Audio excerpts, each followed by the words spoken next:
Hey guys, and welcome back to my channel. So I'm super excited to go through some recipes that I have been making over the month of April. And yeah, I've just been kind of making a lot of different Easter themed recipes with baked oats and pizza and just a mixture of sweet and savory recipes. But in this video you're going to see how I made some matcha spirulina baked oats with some crumbled biscoff and a gingerbread bunny biscuit on top as well. And I just kind of experimented with this, like because when I made it, I basically made the mixture and put cling film inside so that it would be easier to remove the next morning, because I wanted it to be whole in its form. So once I'd taken it out of the cling film, I then put it into some baking parchment and put it back in the bowl so that it would be easier to release, and you're going to see that in this video. But yeah, I really hope you guys enjoy this video and enjoy the Easter themed recipes that I'm going to be uploading throughout this month. And I'll see you in the next part where you can see exactly how I've made this. I'm super excited to show you this delicious matcha baked oat recipe. I love Easter and I was just trying to come up with as many different recipes as possible. I hadn't had baked oats in so long as well, so I thought, okay, I'm gonna try and jazz it up a little bit.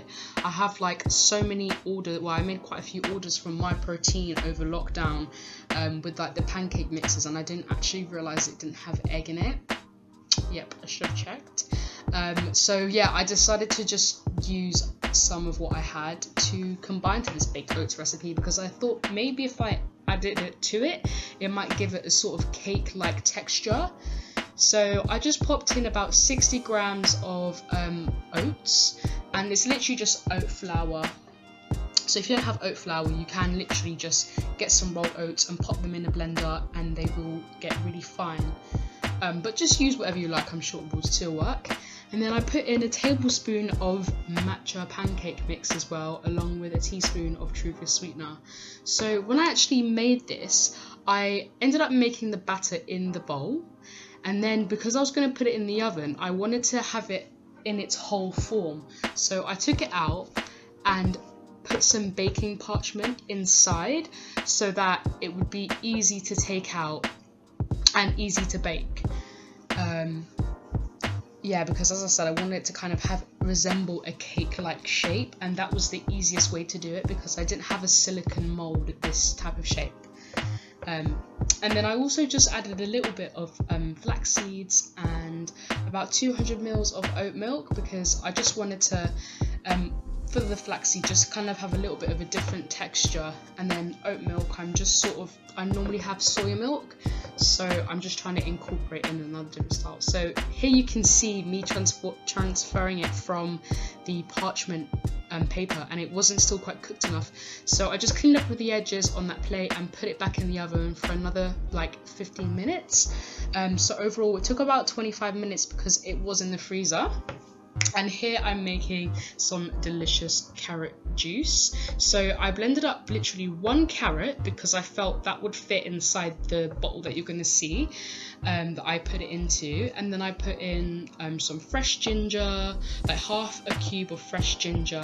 I put in some powdered ginger. I put in a few drops of lemon juice as well, and literally a pinch of sugar, because I just wanted to have the natural sugar from the carrot juice, and just taste it as well to make sure it's how you like it. So I put quite a lot of ginger in it because I like it to have a nice spicy flavour.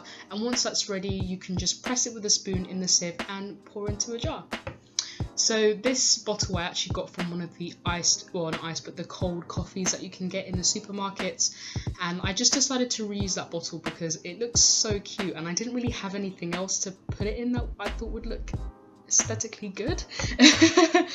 And with the little bits of carrot that I left over, you'll see in another recipe, which I'm going to upload, how to make some carrot cake inspired energy bites. Just a nice little snack to have on the side, and also you don't have to waste the ingredients that you have.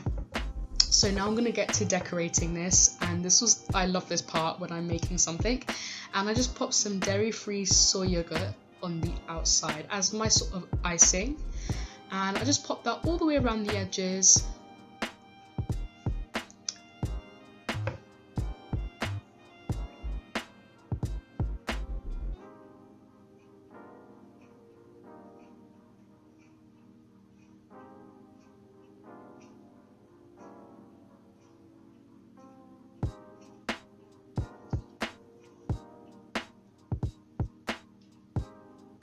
I just spreaded it out just to make sure it was nice and even throughout the whole of the plate.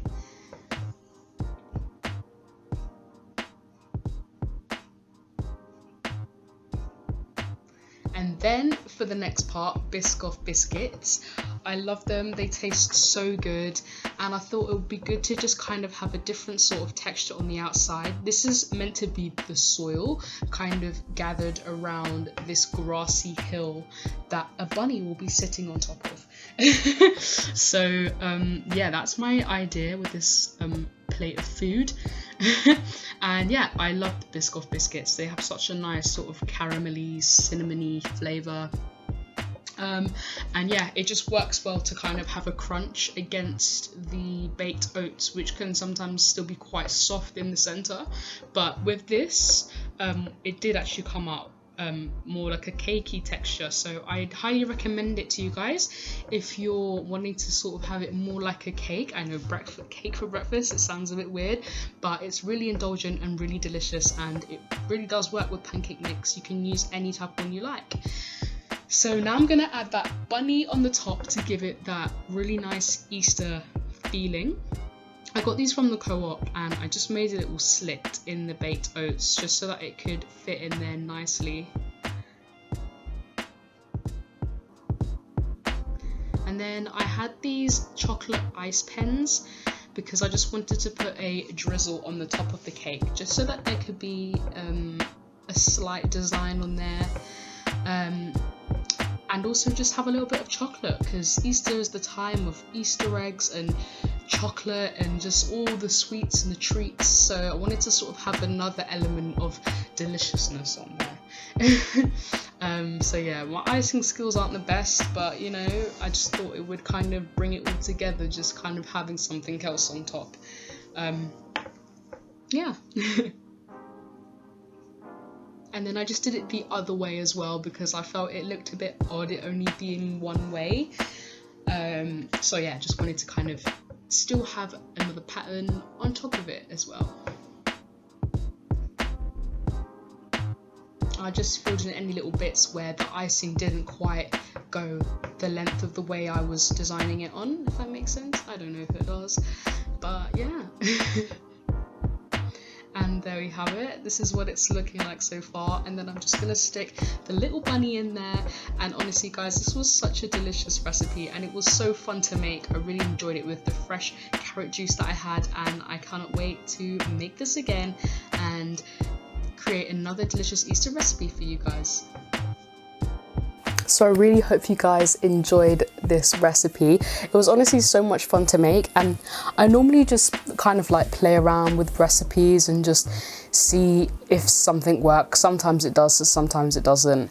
But yeah, I feel like next time I'm probably just gonna see if I can get a silicone mold of that style, or maybe just rather than using the oat, because the oats that I have are really fine. And I feel like it would work better if it was just like rolled oats. So I think I'll just give that a go next time. But yeah, I really do hope you guys enjoyed this video. As I said, it was a lot of fun to make, and I've just tried to be very creative with my recipes this month. And I'll see you guys in the next part. Please like, comment and subscribe because it really means a lot. And I'll see you in the next Easter recipe.